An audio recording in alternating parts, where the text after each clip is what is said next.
Alright, so today I'm going to give you guys a review of my bino setup. I'm going to start with talking about my harness and my accessories and kind of like my theology behind what I want out of a bino harness and how I like this one and how it fits into that.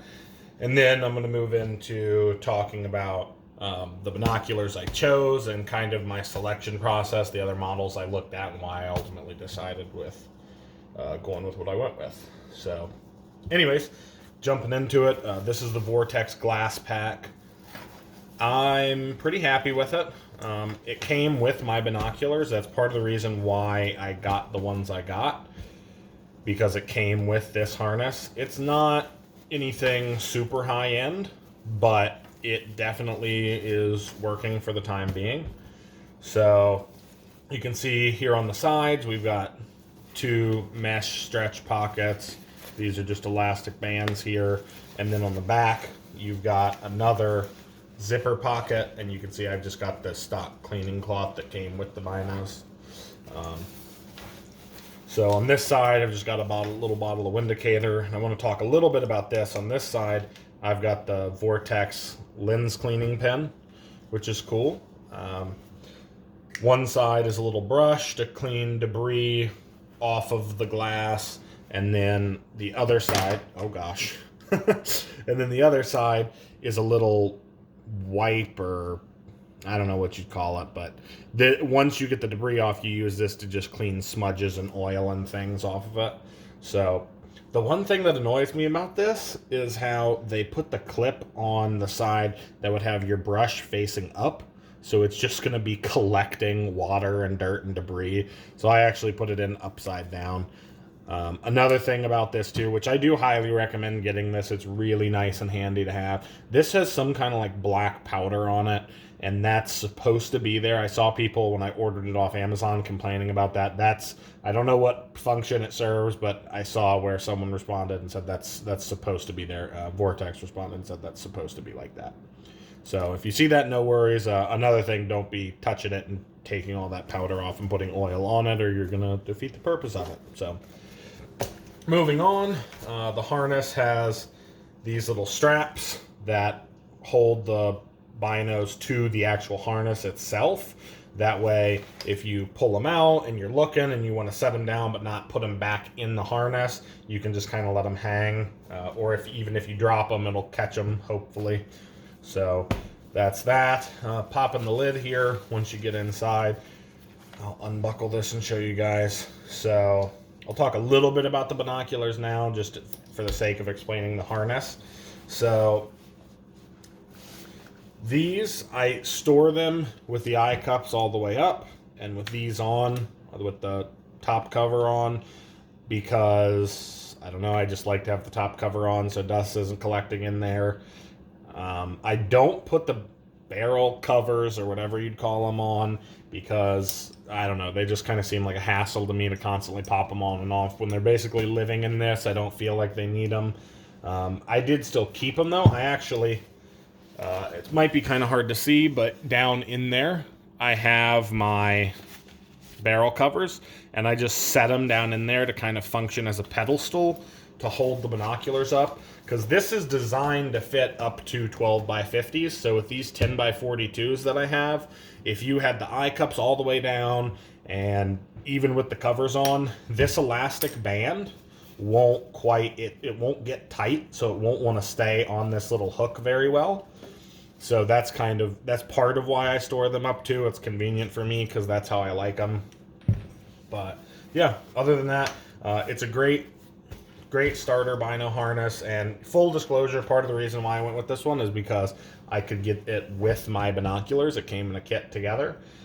Some of the kits, when you're looking at the Viper 10 by 42s at least, I know, like, I think they have an older generation, and I think these are the newer generation, but I know some of them don't come with the harness. They come with a storage bag instead, which is, in my opinion, kind of useless. Most people are going to buy them and probably throw that bag away and get a harness to store them in. I mean, it functions for the same purpose and more. So yeah, I would highly recommend, if you don't already have a harness and you're not super married to getting a higher end harness, to go ahead and go with one that comes with it. I may potentially upgrade to a Alaska Guide Creations harness down the road, but those are kind of pricey. They're like 90 bucks, I think, for a 10x42 size. The advantage is they've got more storage in them, and my end goal is to kind of have my bino harness function as sort of like a mini survival kit potentially, or at least be able to store a couple more things, maybe just like a lighter and a protein bar or something for when you're out hunting. So anyways, enough about that. To the actual binoculars themselves. So these are the Viper HDs 10x42s. These binoculars are, well, okay, before I dive into these, I'm going to explain the other ones I was looking at. So I chose these out of 4 other sets that I was looking at. I was looking at the Maven C1s. Those were like originally what I was going to go with. And then I was looking at the Vortex Diamondbacks and the Leupold, I think it's BX-2 Alpines, I think is what they're called. All of them were 10x42s. And I went to Cabela's. I got to get hands-on with all 3 except for the Mavens. The biggest reason I didn't go with the Mavens is that you're not able to get hands-on with them. You can't go to a store and actually try them out and see what you think.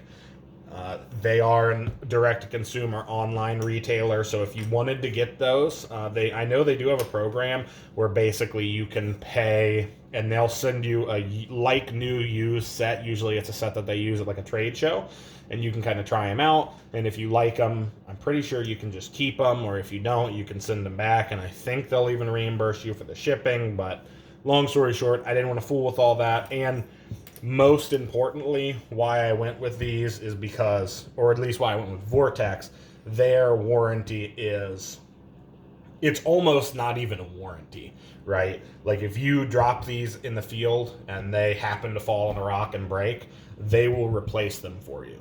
Leupold doesn't even hold a candle to that. I know Maven, their warranty is pretty similar, but my concern is, you're spending a lot of money on a good set of binoculars, and you want to get something that's going to be kind of a one and done deal for me. I want to buy once, cry once, and these should, in theory, be a lifetime set of binoculars because of that warranty. Vortex, they've been around a while, and it doesn't seem like they're going anywhere soon. Not to say that I think Maven's going to be going belly up anytime soon, but, it's one of those things, just peace of mind going with something that you won't ever have to worry about. So that's why I didn't go with the Leupolds. That's why I didn't go with the Mavens. The Diamondbacks, I had a couple of gripes, and I'll kind of explain it. So their eye cups, I guess I'll kind of talk about these and just compare and contrast those two. So these eye cups are, they're multiple position, and they also have detents for the position. So this is all the way up, and if I get it real close, you might be able to hear.